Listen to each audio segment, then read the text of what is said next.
Biological classification के अंदर 5 kingdoms थे, किंगडम प्लांटे और किंगडम एनिमेलिया। सिर्फ ये दो किंगडम्स रहते हैं, बाकी तीनों किंगडम मोनेरा, किंगडम प्रोटिस्टा और किंगडम फंगी कंप्लीट हो चुके हैं।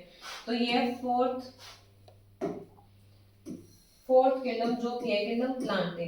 Kingdom Plantae includes all eukaryotic chlorophyll containing organisms, यानी ऐसे ऑर्गेनिजम्स आएंगे जिनके अंदर क्लोरोफिल प्रेजेंट है और वो यूकैरियोटिक है, यानी उनके पास वेल डिफाइंड न्यूक्लियस है।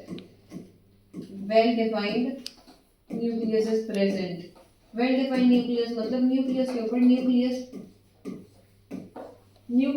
न्यूक्लियर मेम्ब्रेन भी प्रेजेंट होगी।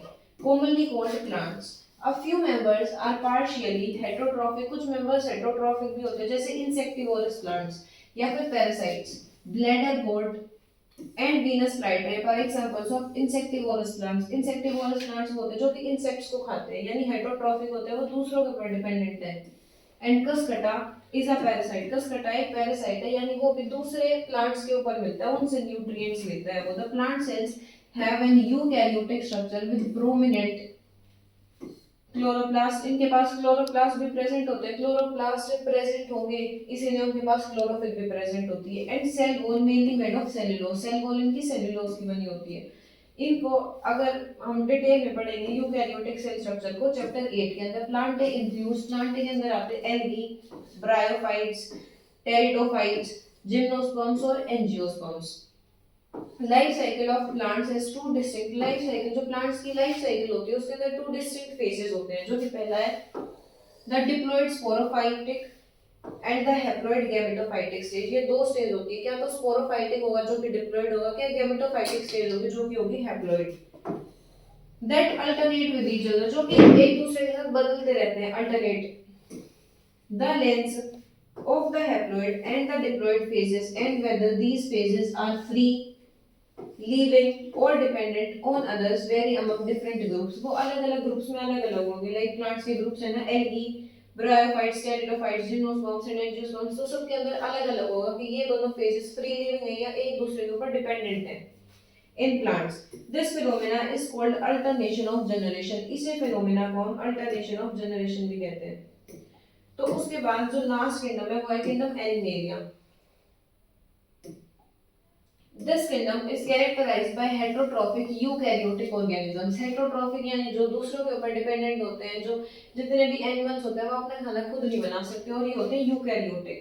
दैट आर मल्टीसेलुलर होते हैं, और इनकी जो सेल्स होती है उनके पास सेल वॉल नहीं होता है। दे डायरेक्टली और indirectly depend on plants for food. वो डायरेक्टली या फिर इनडायरेक्टली प्लांट्स पे डिपेंडेंट होते हैं। They digest their food in an internal cavity and store food reserves as glycogen और fat.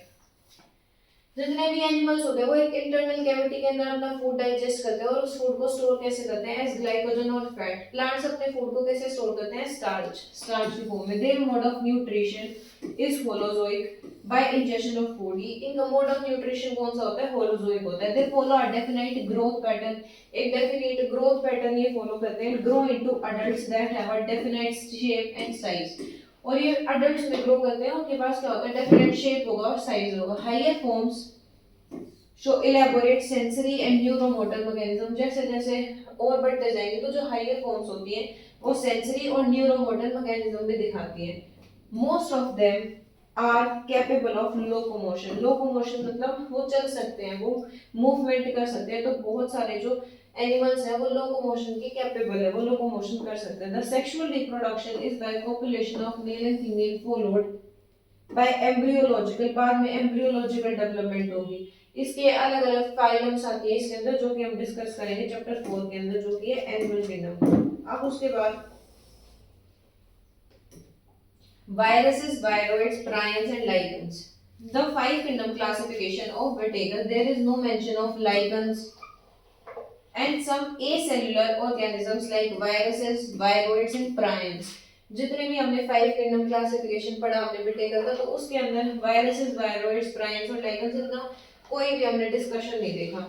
These are briefly introduced here, तो इनको briefly यहाँ पे introduce किया है। All of us who have suffered the ill effects of common cold or flu know what effects viruses can have on us। जो viruses हैं वो एक common cold या फिर flu cause करते हैं। Even if we do not associate it with our condition. Viruses did not find a place in classification since they are not considered truly living. Viruses को classification में इसलिए कोई जगह नहीं मिली क्योंकि उनको हम living नहीं मानते हैं, वो acellular होते हैं, वो living नहीं होते, non living होते हैं. वो if we consider living as those organisms that have a cell structure, अगर हम living उन organisms को मान लें जिनके पास एक cell structure होता है, तो जो viruses होते हैं वो non cellular होते हैं, उनके पास सेल, वो non cellular organisms हैं, यानी उनके पास कोई भी सेलुलर स्ट्रक्चर नहीं है उनके पास, that are characterised by having an inert crystalline structure outside the living cell, यानी कोई भी लिविंग सेल के अगर वो बाहर होते हैं तो उनके पास एक इनर्ट क्रिस्टलाइन स्ट्रक्चर होता है, पर वो लिविंग नहीं माने जाते. इसके बारे में, इसके डिस्कवरीज के बारे में हम डिस्कस करेंगे अगले लेक्चर में.